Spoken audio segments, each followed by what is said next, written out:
మా దయచేసి అందరూ చైర్స్ లో కూర్చోవలసిందిగా కోరుచున్నాం. మాస్టర్ ప్లానింగ్ పూర్తి చేశారు.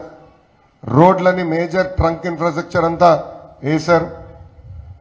చివరికి సచివాలయం, అసెంబ్లీ, హైకోర్టు కూడా ఆనాడు మనం కట్టాం తల్లి. కానీ 2019లో ఏం జరిగింది? ఒక్క అవకాశం మన మాయ మాటలు అందరు పడిపోయి ఈరోజు మోసపోయారు. అమ్మా, ఏ ముఖ్యమంత్రి అయినా తీసుకునే మొదటి నిర్ణయం ఒక సంక్షేమం అభివృద్ధి కార్యక్రమం, అంటే ఒక పాజిటివ్ నిర్ణయం. కానీ జగన్మోహన్ రెడ్డి గారు తీసుకున్న మొదటి నిర్ణయం ప్రజావేదిక కూల్చడం తల్లి. అక్కడి నుంచి విధ్వంసం మొదలుపెట్టారు, అడుగడుగున ఇబ్బంది పెట్టారు. దాని తర్వాత 3 ముక్కల ఆటలు ఆడటం మొదలుపెట్టారు. ఆఫ్రికాని ఎవరిని ఆదర్శంగా తీసుకుంటారండి? అలాంటిది ముఖ్యమంత్రి గారు ఆఫ్రికాని ఆదర్శంగా తీసుకుని 3 రాజధానులు అన్నాడు. కర్నూలులోకి ఇటుకేశాడా? లేదు. అమరావతి సర్వనాశనం చేశాడు. విశాఖపట్నంలో ఒక్క పని చేశాడు తల్లి, అది 500 కోట్ల రూపాయలు ఖర్చు పెట్టి ఆయన ఉండేదానికి ఒక ప్యాలెస్ కట్టుకున్నాడు. ఈ రోజు దాని గురించి కూడా చెప్పాలి తల్లి, ఋషికొండ గురించి కూడా చెప్పాలి. ఈ ప్రభుత్వం చేసింది తప్పు అని కేంద్ర ప్రభుత్వం 3 ఆప్షన్లు ఇచ్చింది. ఈ ప్రభుత్వానికి 200 కోట్ల రూపాయలు పెనాల్టీ కట్టండి, లేదంటే సగం భవనాలు తొలగించండి. ఈ 2 చేయకపోతే మొత్తం మేమే తీసేస్తామని ఏకంగా కేంద్ర ప్రభుత్వం ఈరోజు చెప్పే పరిస్థితి. అంటే ఒక్క వ్యక్తి బతికేదానికి 700 కోట్ల రూపాయలు మన డబ్బులు ఖర్చు పెట్టి ఇల్లు కట్టుకున్నాడు. ఏమా అదే డబ్బులు ఖర్చు పెట్టి ఉంటేనా మంగళగిరిలో మనకి ఈరోజు మూసీ నది ప్రాబ్లం ఉండేది కాదు, తాగునీటి సమస్య ఉండేది కాదు, నిరుపేద కుటుంబాలందరికీ ఇల్లు కట్టే పరిస్థితి ఈరోజు. అంటే ఆయనకి ఊరూరు ప్యాలెస్లు కట్టుకుంటాం తప్ప ప్రజలకు ఒక్క ఉద్యోగం కల్పిద్దాం, ఉపాధి కల్పిద్దాం అన్న ఆలోచనలు ఆయన లేనే లేడు. ఎవరో తెలుసమ్మా, ఆల రామకృష్ణారెడ్డి గారు. వాస్తవంగా ఆయన రాజకీయాలకు ఎందుకు వచ్చాడు నాకు తెలీదు. ఆయన సినిమాల్లోకి వెళ్ళుంటేనా బాలబాబు గారికి పవన్ అన్నకి భలే పోటీ పడేవాడు, అంత అద్భుతంగా నటిస్తాడు. మొన్న వైకాపాని తిట్టాడు, నిన్న తెలుగుదేశం పార్టీని తిడతాడు, రేపు ఏ పార్టీని తిడతాడు ఆయనకే తెలియదు. ఆయన రోజుకు ఒక మాట మాట్లాడతాడు. నిన్న అపర్ణకి వెళ్ళి, కరెక్ట్గా నిన్న కాదు ఒక 5-6 రోజుల క్రితం అపర్ణ దగ్గరికి వెళ్ళి ఇట్లనే కార్యక్రమం పెట్టుకున్నారు. అక్కడ ప్రజలు పరిశ్రమలు ఏంటి, అభివృద్ధి ఏంటి అని అడిగితే అసలు మంగళగిరికి ఒక్క పరిశ్రమ రాదు అని తేల్చి చెప్పేశాడు. తెలుగు ఒక్క కంపెనీ కూడా రాదంట. ఇక్కడ ఫౌండేషన్ వేసేదానికి ఎక్కువ ఖర్చు అవుతుంది. కరెక్టే, ఖర్చు అవుతుంది, దాని సందేహం లేదు. కానీ కాంటినెంటల్ కాఫీ ఎలా వచ్చింది తల్లి? కోకోకోలా ఫ్యాక్టరీ ఎలా వచ్చింది? నేను ఐటీ శాఖ మంత్రిగా ఉన్నప్పుడు మంగళగిరి ఆటో నగర్కి అనేక ఐటీ పరిశ్రమలు తీసుకొచ్చా, అవి ఎలా వచ్చినాయి తల్లి? అంటే పైన ఒక నటుడు, కింద బ్రహ్మానందం లాగా ఈయన ఒక నటుడు.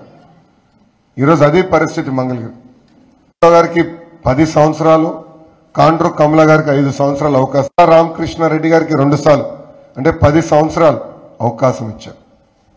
ఒక్కసారి ఆలోచించమని. మా ప్రతిపక్షంలోనే మనం ఇంత అద్భుత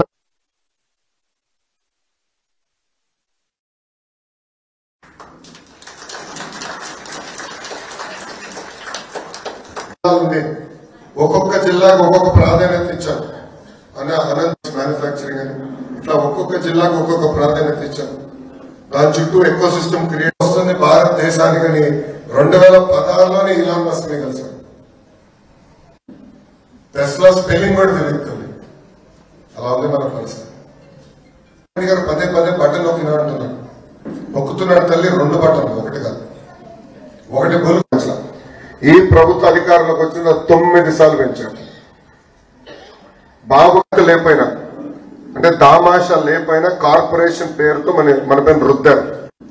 1000 రూపాయలు వచ్చే పన్ను ఇప్పుడు 3000, 4000, 6000 వస్తుంది. ఇంకో పక్కన మధ్య తరగతి కుటుంబాన్ని కూడా వేధిస్తున్నారు. ఇంకా రాష్ట్రం మొత్తం గంజాయి. దానికి కారణం వైకాపా పార్టీకి. అతను జైలుకి వెళ్ళి కనుక 3 నెలల తర్వాత బయటకు వస్తే ముఖ్యమంత్రి గారు ఆయన ఇచ్చిన కానుక ఎమ్మెల్సీ పదవి. ఇట్లా వేదిక ఉంటే పక్కనే కూర్చుంటాడు. గంజాయి ఒక తరం డెవలప్మెంట్ యూనిట్ వరకు తీసుకోవాలి, అంటే బ్లాక్ బేస్డ్ చాలా ఎప్పటి జోన్ గా తీసుకోవాలి, అంటే పెద్ద పార్కులు ఉండాలి, హైకింగ్ ట్రైల్స్, జనసేన ప్రభుత్వం ఏర్పడిన వెంటనే కరెంటు ఛార్జీల్లో మేము పెంచము. 5 సంవత్సరాలు తిరిగి కరెంటు ఛార్జీలు తగ్గించే బాధ్యత మేము తీసుకుంటాము. ఇది మీరు అందరూ అనుకోవచ్చు ఎట్లా సాధ్యమని. అమ్మా ఇప్పుడు రెన్యూబుల్ ఎనర్జీ ₹2.25 దొరుకుతుంది యూనిట్. ఆనాడు బాబు గారు పీపీఎల్ కుదుర్చుకున్నారు, ఒప్పందాలు కుదుర్చుకున్నారు. ఈ ప్రభుత్వం వచ్చి అవినీతి ఆరోపణలు చేసి అవన్నీ రద్దు చేసింది. తిరిగి అదే కరెంటు ₹10 పెట్టి కొనింది, ₹10 పెట్టి కొన్నారు యూనిట్ పవర్ మార్కెట్లో. ఇది ఎంత అన్యాయమో చూడండి. ఆ భారం అంతా ఇప్పుడు తీసుకొచ్చి మన ఎత్తిమని రుద్దుతున్నారు. సో మళ్ళీ ఆ పీపీఎల్ అన్ని రెన్యూ చేయాలా, ఇంకెక్కువ రెన్యూబుల్ ఎనర్జీ కంపెనీలు మన రాష్ట్రానికి తీసుకురావాలా. అప్పుడు కరెంటు ఛార్జీలు ఒక పద్ధతి ప్రకారం తగ్గించేదానికి కూడా అవకాశం ఉంటుంది. అది చేపట్టే బాధ్యత మేము తీసుకుంటాం. ప్రత్యేకంగా మంగళగిరి నియోజకవర్గంకి వచ్చి గల ఎక్కువ మంది స్వర్ణకారుల వృత్తిపైన ఆధారపడి ఉన్నారు. దాదాపు 40,000 మంది ఆ వృత్తిపైన ఆధారపడి ఉన్నారు. సో నేను ఆలోచించేది, ఆల్రెడీ ఆ వృత్తి ఉంది కనుక ఎందుకు దక్షిణ భారతదేశానికి గోల్డ్ సెంటర్గా మంగళగిరిని మనం తీర్చిదిద్దాలి. అంటే 50 నుంచి 100 ఎకరాల మధ్యలో ఒక సెజ్ లాగా లాంటి కాన్సెప్ట్ తీసుకొచ్చి, లేటెస్ట్ టెక్నాలజీ తీసుకొచ్చి రాష్ట్రానికే కాదు దేశానికి కావాల్సిన ఆభరణాలన్నీ ఎందుకు ఇక్కడ తయారు చేయలేం. తనిష్క్ వాళ్ళు చేశారు కర్ణాటకలో ఒక సెంటర్లో. సో వాళ్ళని ఇతర మ్యానుఫ్యాక్చరర్స్ అందరిని తీసుకొస్తే ఆటోమేటిక్ డిజైన్ దగ్గర నుంచి టెస్టింగ్, మ్యానుఫ్యాక్చరింగ్ వరకు కనీసం ఎంత కాదన్నా 30 నుంచి 40,000 మందికి అదనంగా ఉద్యోగాలు కల్పించగలుగుతాం ఈ 5 సంవత్సరాలు అనేది నా ఆలోచన. అది కూడా చేద్దాం అనుకుంటున్నాం. దాంతోపాటు అందరు తెలిసిన విషయమే, ప్రైమరీ ఐటీ అనేది విశాఖపట్నం వెళ్తుంది. కాస్మోపాలిటన్ కల్చర్ అక్కడ ఉంది, కనెక్టివిటీ ఉంది. కానీ తెలుగుదేశం పార్టీ అధికారులు ఉన్నప్పుడు అనేక ఐటీ పరిశ్రమలు ఇక్కడ కూడా తీసుకొచ్చాం. తప్పనిసరిగా ముందు కూడా ఐటీ కంపెనీలు మన ప్రాంతానికి తీసుకొచ్చే బాధ్యత నేను తీసుకుంటానని మీ అందరికీ నేను హామీ ఇస్తున్నాను. లోకేష్ గారికి ఇక్కడికి విచ్చేసి ప్రసంగం చేసినందుకు అందరి తరఫున ధన్యవాదాలు తెలుపుతున్నానండి. మన రాష్ట్రం ఆంధ్రప్రదేశ్, మన తెలంగాణ, తమిళనాడు 2 రాష్ట్రాలు తీసుకుంటే వాళ్ళు పౌరుషంగా వాళ్ళ రాష్ట్ర సమస్యల గురించి అన్ని ప్రతిపక్షాలు కలిసి పోరాటం చేస్తున్నాయి. తెలంగాణ రాష్ట్రం విడిపోవడానికి అక్కడ ఉన్న ప్రజలందరూ పోరాటం చేసి సాధించుకున్నారు. మన ఆంధ్రప్రదేశ్లో మన పరిస్థితి ఎలా ఉందంటే 28 రాష్ట్రాల్లో అన్నిటికీ రాజధాని ఉంది, మనకు రాజధాని లేదు. చంద్రబాబు గారు ఒక విజన్తో మరి అమరావతిని ఏర్పాటు చేశారు. ఎందుకంటే ఇప్పుడు పక్క రాష్ట్రాలు తీసుకుంటే చెన్నై కానీ, బెంగళూరు కానీ, హైదరాబాద్లో కానీ వాటర్ సమస్య ఉంది. 100 సంవత్సరాలకు సరిపడా మన కృష్ణానది వాటర్ ఉంది. దానికి పోలవరం నుంచి వచ్చే కాలువ కానీ, మన నీటి వనరులు లేకపోతే ప్రపంచంలో ఎక్కడ కూడా రాజధాని సక్సెస్ అయిన సందర్భాలు లేవు. మన అమరావతికి 100 సంవత్సరాలకు సరిపడా నీటి వస్తుంది. సుక్కుడ బెంగళూరు కానీ ఎక్కడా లేదు. మనం ఎప్పుడు బెంగళూరు పోదామా, హైదరాబాద్ పోదామా, లేకపోతే చెన్నై పోదామని ఆలోచిస్తున్నారు తప్ప ఇక్కడ ప్రజలు పోరాటం చేయటంలా. ఒక రాష్ట్రానికి రాజధాని లేని రాష్ట్రం ఇది. ఎందుకు మరి ఈ పోరాటం చేయలేకపోతున్నారు? అందరు ఇళ్లలో కూర్చొని మన రాష్ట్ర పరువు ప్రతిష్టలు, మన ఆంధ్రుల పౌరుషత్వం ఏమవుతుందనేది చాలా ఆందోళనగా ఉంది. మరి పోలవరం తీసుకుంటే ప్రకృతి సిద్ధంగా ఏర్పడినటువంటి కొండల మధ్య పోలవరం ఏర్పడింది. మహారాష్ట్ర నుంచి తీసుకుంటే మనం తూర్పుగోదావరి జిల్లా నది అక్కడ బంగాళాఖాతంలో కలిసే వరకు కూడా ప్రకృతి సిద్ధమైనటువంటి డ్యామ్ లేదు. పోలవరం అనేది దాదాపు 20 లక్షల ఎకరాలకి మనకు సాగునీరు అందించే పోలవరం ఇలా అడుగున పడింది. రాజధాని లేదు. రాజధాని ఉంటే అనేక వేల మందికి ఉపాధి అవకాశాలు వచ్చాయి. కానీ ఈ సంక్షేమ పథకాలన్నీ నాకు తెలిసినంత వరకు వృధా అవన్నీ ఖర్చు పెట్టి అనవసరంగా ప్రజలని అభివృద్ధి చేసి ఉపాధి కల్పించి వాళ్ళ కాళ్ళ మీద వాళ్ళు నిలబడేటట్టుగా చేసుకుంటేనే రాష్ట్రం అభివృద్ధి చేసిందని నా అభిప్రాయం. మొత్తం రాజధానులలో అన్ని నదుల ప్రాంతం ఏరియాలోనే వస్తాం జరిగింది.